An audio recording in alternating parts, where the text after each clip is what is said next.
Warahmatullahi wabarakatuh. Kenalkan, nama saya Harwalis dari Aceh Utara. Singkat aja Ustaz, Afwan. Pertanyaan pertama gini Ustaz, saya 2019 pernah study tour ke Yogyakarta Ustaz. Jadi di sana itu ada masjid. Kebetulan sekarang saya lagi menggerakkan sosial di daerah, di kampung, komunitas pemuda, ya, juga lagi menggerakkan bisnis para tengku itu kita ajak untuk berbisnis. Ya. Jadi di Yogyakarta itu ada satu masjid, saya lupa nama masjidnya. Itu mereka itu membuat sistem masjidnya itu saldonya nol, saldo nol.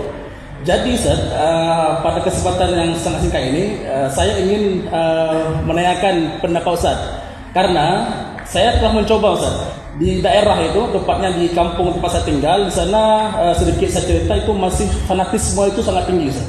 Jadi kadang-kadang ketika ingin kita merubah paradigma persepsi yang baru itu menjadi tantangan besar. Memang sih itu effort bagi kami para pendakwah ini.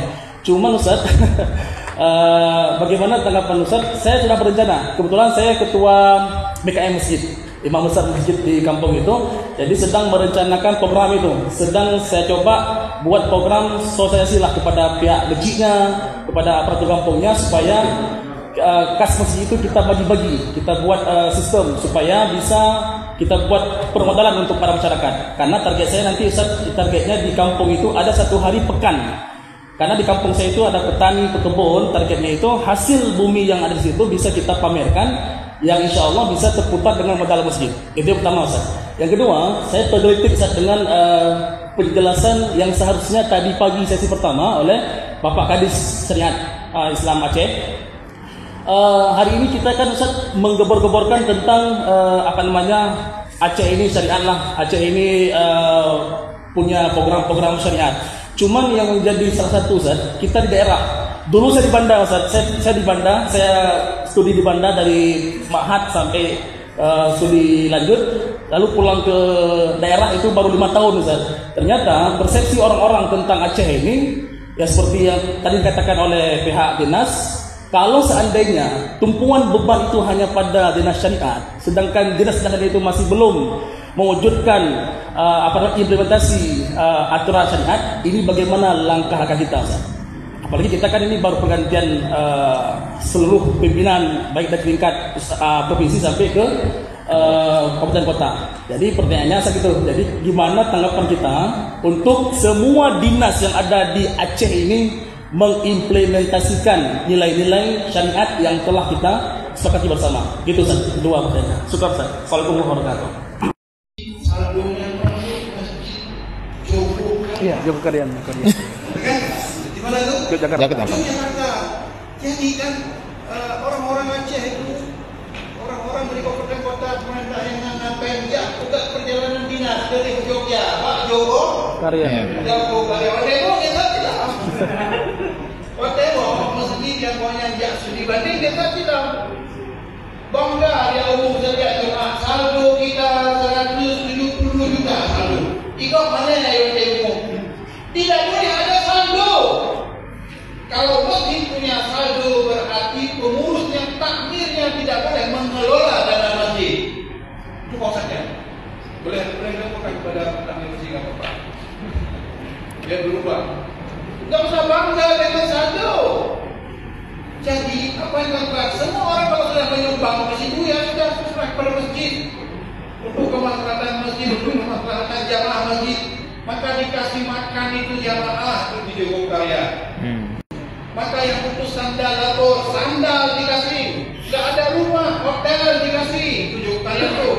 Masjidnya kecil, tapi masuk uang setiap Jumat itu ratusan juta tuh. Orang seluruh Indonesia studi banding.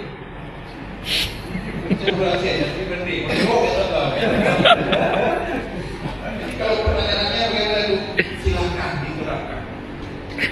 Itu bagus. Siap dengan? Insyaallah. Siap dengan program-program. Resiko. Ya siap. Siap dengan tantangannya, siap dengan pranknya. Pada awalnya di prank, di awalnya prank nanti baru. Oh alhamdulillahnya kayak jauh lain jadi Saya merekomendasi itu. Kalau bapak-bapak ada yang jadi pengurus masjid, jangan buka itu. Dan bukan hanya itu, kalau ada aset-aset bapak, sewakan. Itu istismar namanya. Ambil manfaat itu dari negara. Ada berapa yang saya tahu. Karena saya ada kasih panduan orang-orang dari BWI dan MTQ juga. Jadi ada yang disewakan dibuat kedai, buka warung kopi. Burung Aceh adalah anak kopi, buka warung kopi nah. Asetnya aset wakaf. Jadi disewakan, nazirnya nanti akan memanfaatkan sesuai dengan mampu alihnya. Jadi memang harus diperdayakan ya. Kemudian tentang langkah implementasi Islam, baik awak, baik urus dinas dan Islam dan bagaimana? Saya rasa begini, kita semua memiliki tanggung jawab itu. Jadi bagaimana caranya? Kita membudayakan nilai-nilai Islam. Sebenarnya tidak perlu kepada adanya kanun. Kanun itu tidak banyak efeknya. Yang menjadi efek yang langsung mendapatkan efek diterima oleh masyarakat ketika dia menjadi budaya hukum. Ketika dia menjadi budaya dari nilai-nilai itu sendiri. Jadi kan tak Pak Kaur ini undang-undang, tak Pak Kaur ini kanun. Ikut saja iya, ikut ham. Itu karena dipaksa dengan kanun. Hijau ham. Nah, kamu hijau, hijau pun. Ini banyak hidup. Kenapa? Karena belum menjadi budaya hukum. Bagaimana cara mengimplementasikan dalam masyarakat? Jadikan nilai-nilai itu sebagai budaya di masyarakat. Ya, jadi seperti itu membudayakan nilai syariat Islam di dalam masyarakat. Dari Nagan Raya aku